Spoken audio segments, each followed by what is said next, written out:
here the real wage actually then begins to fall in the United States.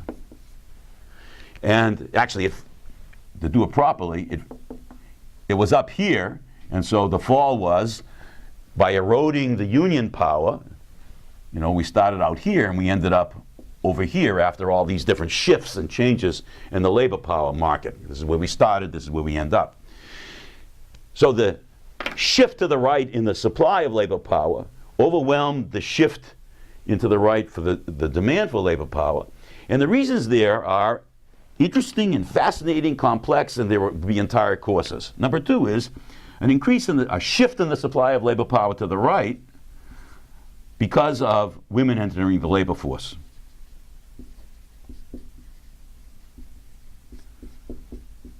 And in part, only in part, women increasingly enter the labor force because their spouses or partners' real wage has diminished.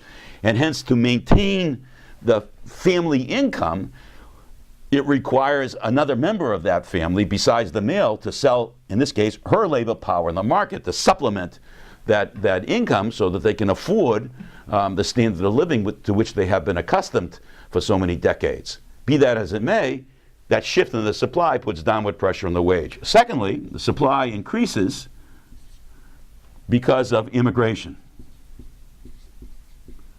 So into the United States during this period of time comes waves of legal and illegal immigrants, which puts downward pressure also on the price of labor market as they come into the labor force taking a variety of different kinds of jobs. First low-paying jobs, but then moving up the scale to more high-paying jobs. Third, it's true that demand for labor power shifts to the right, as I explained before, but the shift is not as robust as one might expect because there's an increase in the composition of capital that we have discussed in the course. So the index of mechanization rises, and that's got something to do with the computer revolution.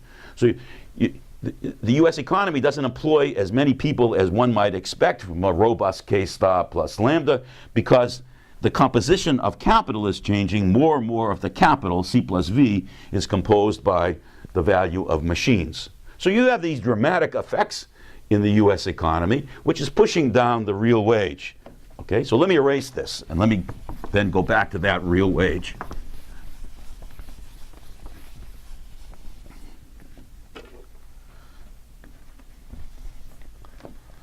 Recall, the value of labor power for all the workers now is equal to the exchange value per unit use value times unit, remember the use value, and this component right here is what economists call the real wage. Well, I think the argument I gave you over this period of time is that the real wage is falling for American workers. So this is being pushed down. Now it is true, at the same time, the unit value of wage goods is falling as well. So that's a strong argument for the value of labor power falling in the United States. Okay? I think what happened, this is my interpretation of what happened here. I think the real wage starts to fall for American workers, blue-collar workers, okay? And I think that American workers start to become, start to accept a new norm, a new standard, which is a lower real wage for themselves. So for the first time in U.S. history, for a prolonged period of time, the real wage falls. And in connecting that to our Marxist argument, I think that fall in the real wage produces this is Marx now, produces a changed moral and historical standard in American society in which the workers come to accept a lower real wage. Now I understand their acceptance of this is overdetermined by a variety of different things, not the least of which is they're continually being told that they have to cut their wage to be more competitive, otherwise American jobs are going to move overseas. So the global economy acts as a powerful force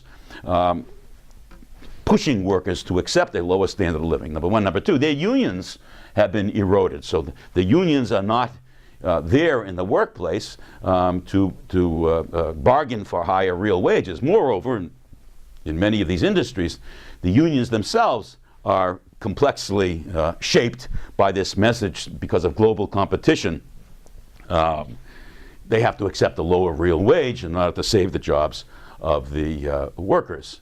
And of course, the federal government then, with this picked up by the media and professors of economics and so forth, give the message that American workers have to come to accept this lower real wage so that we can survive in a global economy.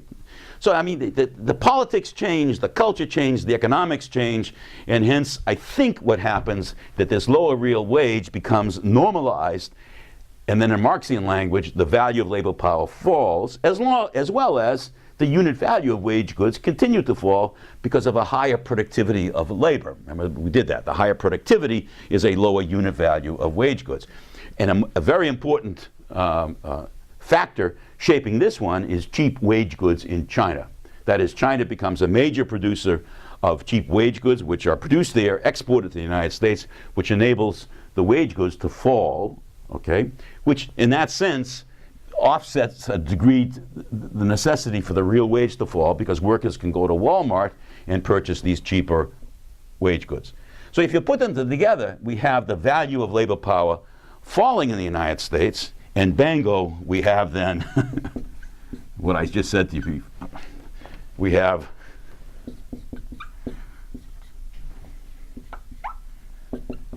the average cost being pushed down because of a rise in productivity in the denominator, rise in the composition of capital, blah, blah, blah, blah, a reduction in the value of labor power. The United States becomes a relatively cheap place to produce commodities around the world, okay? And so it's a recovery in industry after, not in every industry obviously, but it's a recovery in a number of industries in the US, and that diminishes our loss of surplus value to our foreign competitors. Let me just then put all this, if I may, together in one kind of summary super diagram, okay, for what we have said. And the following diagram has become relatively well known because of a good comrade of mine and a friend for many, many years, has gone across the United States and Europe as well, and he has presented this. This is Richard Wolff.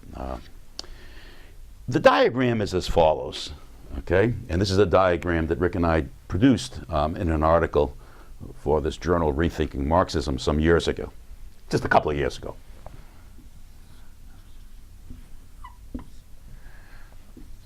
I'm going to plot here two things: the real wage of American workers, so this is the United States, and the productivity of American workers in industry. So this is the real wage in industry, the productivity in industry, in manufacturing, okay?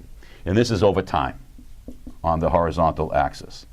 So I'm going to start with roughly the 1880s in the United States, and all these numbers come from the US government. They're all published numbers. And I'm going to go right up to the present. The productivity of American workers has steadily increased. In fact, starting roughly 1981, it kind of increases even more. Okay? So there's been a sustained increase in the productivity of American workers. That's what capitalism can deliver. Okay? A rise in the composition of capital, new managerial techniques, and so forth. Everything that Marx described that you have read in Volume 1 is reproduced around the world, and in this example, reproduced in the United States, and the productivity of labor rises. That's a great gain from capitalism. It develops, in Marxian language, the forces of production. The result is we get more wealth in the numerator with the same or even less labor power, means of workers times the hours that they work. Now let me put here the real wage. Over our history, the real wage kind of looks like this. So over a long period of time, I haven't drawn this properly because there's 100 years, but over the entire 100 years of our great industrialization after the Civil War, it's not just the productivity rose, But the real wages of American workers rose as well over a 100-year span, a rather remarkable phenomenon. That rise in real wage financed a rising consumption for American workers, and in many ways it became the envy of the world, attracting immigrants into the United States. Obviously they didn't come only for a higher standard of living. They also came for the freedoms that American capitalism promised individuals. But be that as it may, this rise in the real wage and the consumption that it enabled helped to support, helped to make, I should even say, stronger than support, helped to make the American dream, okay, which is a rising consumption over a lot longer period of time. So in Marxian lingo, to go back, okay, we have the value of labor power equal to the exchange value per unit use value times the real wage. Well, the argument here is that this real wage is rising. Okay, that's the red line over this long period of time. The productivity of labor is rising, that's the black line, and that's pushing this down, okay? So remember now what we did in the beginning of the course. A rise in the productivity of labor means it takes fewer abstract labor hours to produce commodities, and so the unit value falls, and my guess is that the fall in the unit value was greater than the rise in the real wage, and hence the value of labor power fell over time, and that means that the surplus rose. So I think that part of the success story of American capitalism is a rising rate of exploitation, okay? It's the connection of this story I told you about productivity and real wage to the rate of exploitation that is Marx's message. Okay? That's precisely what is missing from the stories of American capitalism, which is what Economics 305 and Marxism adds. It's this connection here. So the higher real wage and the fall in the V, and therefore the higher in the rate of exploitation, in a sense, if I can just summarize this, in a sense there's no revolt in the United States.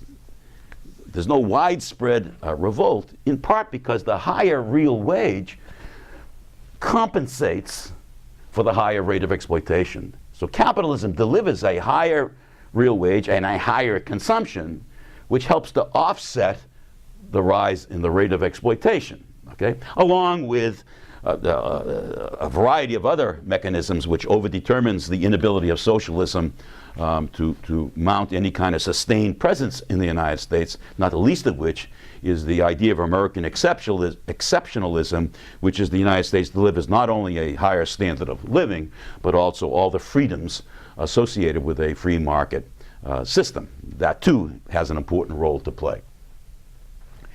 1981, things change, okay?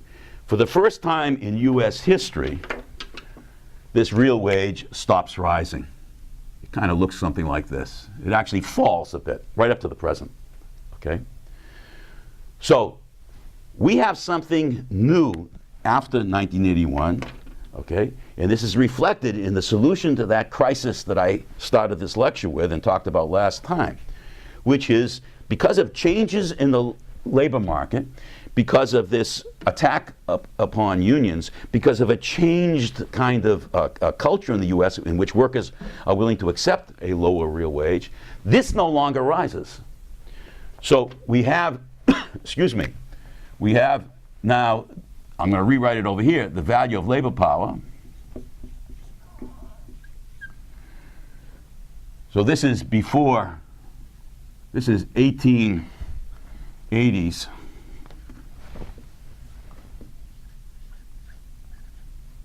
To 1981, roughly. This is 1981, you know, to 2000, let's say 8. Now, the real wage is constrained, and it actually even falls just a little bit.